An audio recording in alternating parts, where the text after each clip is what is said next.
നമസ്കാരം. ന്യൂസ് കേരള പ്രധാന വാർത്തകളുമായി CK നാസർ കാഞ്ഞങ്ങാട്. കോതമംഗലം കൂട്ടുപുഴയിൽ അട്ടിക്കളത്ത് പശുക്കളെ തിരയാൻ വനത്തിലേക്ക് കയറിപ്പോയ 3 സ്ത്രീകളെ കാണാതായി. പാറുക്കുട്ടി, മായ ജയൻ, ഡാർലി സ്റ്റീഫൻ എന്നിവരെയാണ് കാണാതായിരിക്കുന്നത്. ഉച്ചയ്ക്ക് 1 മണിയോടെയാണ് ഇവർ വനത്തിലേക്ക് പോയത്. 4 മണിവരെ ഇവർ ഫോണിൽ ബന്ധുക്കളുമായി സംസാരിച്ചിരുന്നു. തുടർന്ന് ഫോൺ സ്വിച്ച് ഓഫായി. ഇവർക്ക് വഴിതെറ്റി കാട്ടിൽ കുടുങ്ങിയതാകാമെന്നാണ് പോലീസ് നിഗമനം. ഇവരെ കണ്ടെത്താൻ രാത്രി വൈകിയും തെർമൽ ക്യാമറ ഉപയോഗിച്ചുള്ള പരിശോധന തുടരുകയാണെന്ന് മലയാറ്റൂർ DFO ശ്രീനിവാസ് അറിയിച്ചു. പോലീസും അഗ്നിരക്ഷാ സേനയും വനം വകുപ്പും നാട്ടുകാരും ചേർന്നുള്ള 50 പേരടങ്ങുന്ന 4 സംഘങ്ങളായാണ് തിരച്ചിൽ തുടരുന്നത്. ആന എഴുന്നള്ളിപ്പുമായി ബന്ധപ്പെട്ട് പുറപ്പെടുവിച്ച മാർഗനിർദ്ദേശങ്ങളിൽ മാറ്റം വരുത്താനാകില്ലെന്ന് ഹൈക്കോടതി അറിയിച്ചു. ആനയില്ലെങ്കിൽ ആചാരം മുടങ്ങുന്നത് എങ്ങനെയാണെന്നും ഏതു മതാചാരത്തിൻ്റെ ഭാഗമാണെന്നും ഡിവിഷൻ ബെഞ്ച് ആരാഞ്ഞു. 15 ആനകളെ എഴുന്നള്ളിക്കാൻ അനുവദിക്കണമെന്നാവശ്യപ്പെട്ട് തൃപ്പൂണിത്തറ പൂർണ്ണത്രയേശ്വരി ക്ഷേത്ര ഭരണസമിതി നൽകിയ ഹർജിയാണ് ഹൈക്കോടതി പരിഗണിച്ചത്. Doctor K. ശിവപ്രസാദിനെ APJ സാങ്കേതിക സർവകലാശാല വൈസ് ചാൻസലറായി നിയമിച്ച ഗവർണറുടെ നടപടി സ്റ്റേ ചെയ്യാൻ വിസമ്മതിച്ച് ഹൈക്കോടതി. സംസ്ഥാന സർക്കാരിൻ്റെ ഹർജി ഫയലിൽ സ്വീകരിച്ച കോടതി ഡോക്ടർ K. ശിവപ്രസാദിന് നോട്ടീസ് അയച്ചു. ഈ പാനലിൽ യോഗ്യതയുള്ളവർ ഉണ്ടായിരുന്നില്ലെന്നും സർവകലാശാലയിലെ ഭരണസ്തംഭനാവസ്ഥ ഒഴിവാക്കാനാണ് താൽക്കാലിക ചുമതല നൽകി യോഗ്യത ഉള്ളയാളെ നിയമിച്ചതെന്നും ഗവർണർ കോടതിയെ അറിയിച്ചു.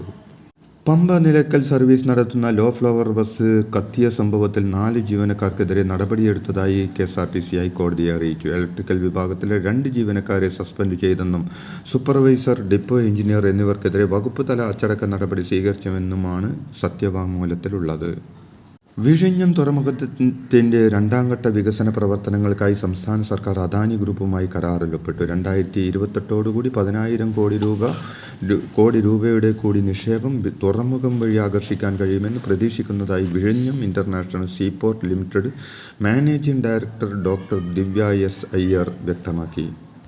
വയനാട് ദുരന്തത്തിൽ വീടും ഉറ്റവരും പിന്നീടുണ്ടായ അപകടത്തിൽ പ്രതിശ്രുത വരനെയും നഷ്ടപ്പെട്ട ശ്രുതിക്ക് സർക്കാർ ജോലി പ്രഖ്യാപിച്ചു. റവന്യൂ വകുപ്പിൽ ക്ലർക്ക് തസ്തികയിൽ ജോലി നൽകും. നിയമനം നടത്താൻ വയനാട് ജില്ലാ കളക്ടറെ ചുമതലപ്പെടുത്തി സർക്കാർ ഉത്തരവിറക്കി.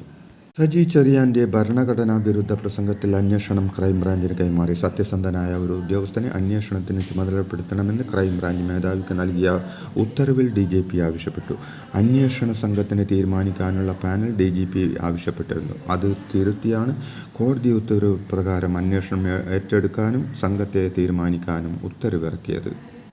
CPM കുലശേഖരപുരം നോർത്ത് ലോക്കൽ സമ്മേളനത്തിൽ വക്കേറ്റവും സംഘർഷവും എന്ന റിപ്പോർട്ടുകൾ. ഭരണസമിതി അംഗങ്ങളായ K. രാജഗോപാൽ, K. സോമപ്രസാദ് എന്നിവരെ സമ്മേളന വേദിയിൽ പൂട്ടിയിട്ടെന്നും സമ്മേളനം ഔദ്യോഗികപക്ഷം അവതരിപ്പിച്ച പാനൽ അംഗീകരിക്കാൻ കഴിയില്ലെന്ന പ്രതിഷേധക്കാരുടെ നിലപാടാണ് സംഘർഷത്തിലേക്ക് നയിച്ചതെന്നും റിപ്പോർട്ടുകളുണ്ട്. തർക്കത്തെ തുടർന്ന് കരുനാഗപ്പള്ളി ഏരിയ കമ്മിറ്റിക്ക് കീഴിലെ ഭൂരിഭാഗം ലോക്കൽ സമ്മേളനങ്ങളും പൂർത്തിയാക്കാൻ കഴിഞ്ഞിട്ടില്ല. കഴിഞ്ഞ ദിവസം CPM തൊടിയൂർ ലോക്കൽ സമ്മേളനം തർക്കത്തെ തുടർന്ന് മാറ്റിവെച്ചിരുന്നു. വയനാട്ടിൽ നിന്നും തെരഞ്ഞെടുക്കപ്പെട്ട കോൺഗ്രസ് നേതാവും AICC ജനറൽ സെക്രട്ടറിയുമായ പ്രിയങ്ക ഗാന്ധി ലോക്സഭാ MP-യായി സത്യപ്രതിജ്ഞ ചെയ്തു. ഭരണഘടന ഉയർത്തിപ്പിടിച്ചാണ് പ്രിയങ്ക സത്യവാചകം ചൊല്ലിയത്. കേരള സാരി അണിഞ്ഞ് പാർലമെന്റിലെത്തിയ പ്രിയങ്കയെ വലിയ ആഘോഷത്തോടെയാണ് കോൺഗ്രസ് പ്രവർത്തകർ വരവേറ്റത്. ഇന്നലെ രാവിലെ 11 മണിക്കാണ് സത്യപ്രതിജ്ഞ നടന്നത്. രാഹുൽ ഗാന്ധിയുടെ ഭൂരിപക്ഷത്തെ മറികടന്ന് 4 ലക്ഷത്തിലേറെ വോട്ടുകളുടെ ഭൂരിപക്ഷത്തിലായിരുന്നു വയനാട്ടിൽ പ്രിയങ്കയുടെ കന്നി വിജയം. സംസ്ഥാനത്തെ വിവിധ പദ്ധതികൾക്കായി 1059 കോടി രൂപ അനുവദിച്ചു കേന്ദ്രം. വിഴിഞ്ഞം തുറമുഖം, കൊച്ചി മെട്രോ ഉൾപ്പെടെയുള്ള തുക 50 വർഷത്തെ പലിശരഹിത വായ്പയായാണ് അനുവദിച്ചത്. കേരളം നേരത്തെ ആവശ്യപ്പെട്ട പ്രകാരമുള്ള തുകയാണ് അനുവദിച്ചതെന്ന് കേരളത്തിൻ്റെ പ്രത്യേക പ്രതിനിധി KV തോമസ് അറിയിച്ചു. EP ജയരാജൻ്റെ ആത്മകഥാ വിവാദത്തിൽ വീണ്ടും വിശദമായ അന്വേഷണത്തിന് പോലീസ്. കോട്ടയം ജില്ലാ പോലീസ് മേധാവി നൽകിയ അന്വേഷണ റിപ്പോർട്ടിൽ വ്യക്തതയില്ലെന്ന കാരണത്താൽ DGP മടക്കിയിരുന്നു. ആത്മകഥ പ്രസിദ്ധീകരിക്കാൻ ധാരണാപത്രം ഉണ്ടായിരുന്നോ, ചോർന്നത് DC ബുക്സിൽ നിന്നാണെങ്കിൽ അതിന് പിന്നിലെ ഉദ്ദേശം എന്നീ കാര്യങ്ങളിൽ വ്യക്തത വേണമെന്നാണ് ആവശ്യം. സംസ്ഥാന വഖഫ് ബോർഡിൻ്റെ കാലാവധി ഹൈക്കോടതി താൽക്കാലികമായി നീട്ടി. ഡിസംബർ 14-നാണ് 12 അംഗ ബോർഡിൻ്റെ സമയപരിധി അവസാനിക്കുന്നത്. പരമാവധി 4 മാസമോ അല്ലെങ്കിൽ അടുത്ത തെരഞ്ഞെടുപ്പ് കഴിഞ്ഞ് പുതിയ അംഗങ്ങൾ ചുമതലയേൽക്കുന്നതുവരെയോ ആണ് ദീർഘിപ്പിച്ച് നൽകിയത്. ഹൈക്കോടതി ഡിവിഷൻ ബെഞ്ചിൻ്റേതാണ് തീരുമാനം. 5 വർഷമാണ് സാധാരണ നിലയിൽ വഖഫ് ബോർഡിൻ്റെ കാലാവധി. ശബരിമല 18-ാം പടിയിൽ നിന്ന് പോലീസ് ഉദ്യോഗസ്ഥർ ഫോട്ടോ എടുത്ത സംഭവം അംഗീകരിക്കാനാകില്ലെന്ന് ഹൈക്കോടതി. മനഃപൂർവ്വമല്ലായിരിക്കില്ലെങ്കിലും അംഗീകരിക്കാനാകില്ലെന്ന് കോടതി പറഞ്ഞു. ശബരിമലയിൽ അഭിനന്ദനാർഹമായ കാര്യങ്ങൾ പോലീസ് ചെയ്യുന്നുണ്ടെന്നും ഭക്തരുടെ സുരക്ഷാ തീർത്ഥാടനത്തിനാണ് പ്രാധാന്യം നൽകുന്നതെന്നും ഹൈക്കോടതി നിരീക്ഷിച്ചു. ADM നവീൻ ബാബുവിൻ്റെ മരണത്തിൽ CBI അന്വേഷണം ആവശ്യപ്പെട്ടുള്ള പൊതു താൽപര്യ ഹർജി ഹൈക്കോടതി തീർപ്പാക്കി. നവീൻ ബാബുവിൻ്റെ ഭാര്യ CBI അന്വേഷണം ആവശ്യപ്പെട്ട് ഹർജി നൽകിയിട്ടുണ്ടെന്ന് സർക്കാർ കോടതിയെ അറിയിച്ചു. ഇത് പരിഗണിച്ചാണ് ഹർജി തീർപ്പാക്കിയത്. ക്ഷേമ പെൻഷനിൽ കൈയിട്ട് വാരിയവരെ കണ്ടെത്താൻ സംസ്ഥാന ധനവകുപ്പ്. പെൻഷൻ കൈപ്പറ്റുന്ന ഉദ്യോഗസ്ഥരെക്കുറിച്ച് അന്വേഷണം കഴിഞ്ഞാലുടൻ വകുപ്പ് തല നടപടി സ്വീകരിക്കുമെന്ന് ധനമന്ത്രി KN ബാലഗോപാൽ പറഞ്ഞു. പെൻഷൻ കൈപ്പറ്റിയ ഉദ്യോഗസ്ഥരുടെ പേരുവിവരങ്ങൾ പുറത്തുവിടില്ലെന്നും പട്ടികയിൽ കയറിപ്പറ്റിയ അനർഹരെ കണ്ടെത്താൻ അന്വേഷണ സംഘത്തെ നിയോഗിച്ചുവെന്നും ധനകാര്യ വകുപ്പ് മന്ത്രി പ്രതികരിച്ചു. നെടുമ്പാശ്ശേരിയിൽ പുതിയ റെയിൽവേ സ്റ്റേഷൻ നടപ്പിലാക്കാനുള്ള നടപടികൾ കൈക്കൊള്ളണമെന്ന് ബെന്നി ബെഹന്നാൻ MP കേന്ദ്ര റെയിൽവേ വകുപ്പ് മന്ത്രി അശ്വിനി വൈഷ്ണവിന് നേരിൽ കണ്ട് നൽകിയ നിവേദനത്തിൽ ആവശ്യപ്പെട്ടു. നെടുമ്പാശ്ശേരിയിൽ അത്യാധുനിക സൗകര്യത്തോടുകൂടിയ റെയിൽവേ സ്റ്റേഷൻ അനിവാര്യമാണെന്നും അത് നടപ്പിലാക്കാനുള്ള നടപടികൾ മന്ത്രാലയം കൈക്കൊള്ളണമെന്നും MP മന്ത്രിയോട് ആവശ്യപ്പെട്ടു. ആന എഴുന്നള്ളിപ്പുമായി ബന്ധപ്പെട്ട കോടതി വിധി മറികടക്കാൻ ആവശ്യമായ ചട്ടഭേദഗതി ചെയ്യാൻ സംസ്ഥാന സർക്കാർ ഇടപെടണമെന്ന് CPI നേതാവ് VS സുനിൽകുമാർ ആവശ്യപ്പെട്ടു. കോടതി വിധി നടപ്പിലാക്കിയാൽ പൂരങ്ങൾ നടത്താൻ പറ്റാത്ത സാഹചര്യമുണ്ടാകുമെന്ന് ഈ പ്രതിസന്ധി ചെറുതാക്കി കാണരുതെന്നും അദ്ദേഹം പറഞ്ഞു.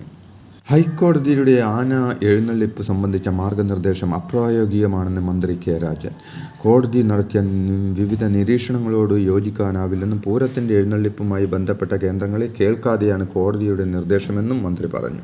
ചട്ടഭേദഗതി വേണോ മറ്റെന്തെങ്കിലും കാര്യങ്ങൾ വേണോ എന്ന കാര്യത്തിൽ നിയമവിദഗ്ധരുമായി കൂടിയാലോചന അനിവാര്യമാണെന്നും പൂരം അതിൻ്റെ എല്ലാ സൗകര്യങ്ങളോടുകൂടി നടത്തണമെന്നാണ് സർക്കാരിൻ്റെ അഭിപ്രായമെന്നും അദ്ദേഹം പറഞ്ഞു.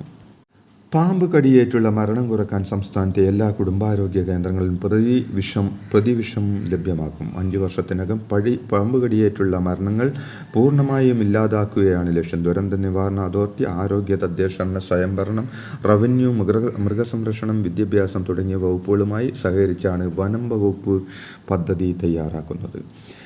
ഇതോടെ ഇന്നത്തെ പ്രധാന വാർത്തകൾ സമാപിച്ചു. നന്ദി, നമസ്കാരം.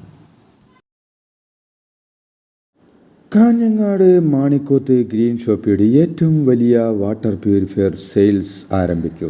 ബോർവെള്ളം, ഫിൽട്ടർ വെള്ളം, കിണർ വെള്ളം എന്നിവ കോംബോ ഓഫർ വഴി നല്ല വെള്ളമാക്കാം. തുക തവണകളായി അടക്കാൻ EMI സൗകര്യം. കൂടുതൽ വിവരങ്ങൾക്ക് ബന്ധപ്പെടുക. Kanhangad Manikoth green shoppy 9447151447. Thank U.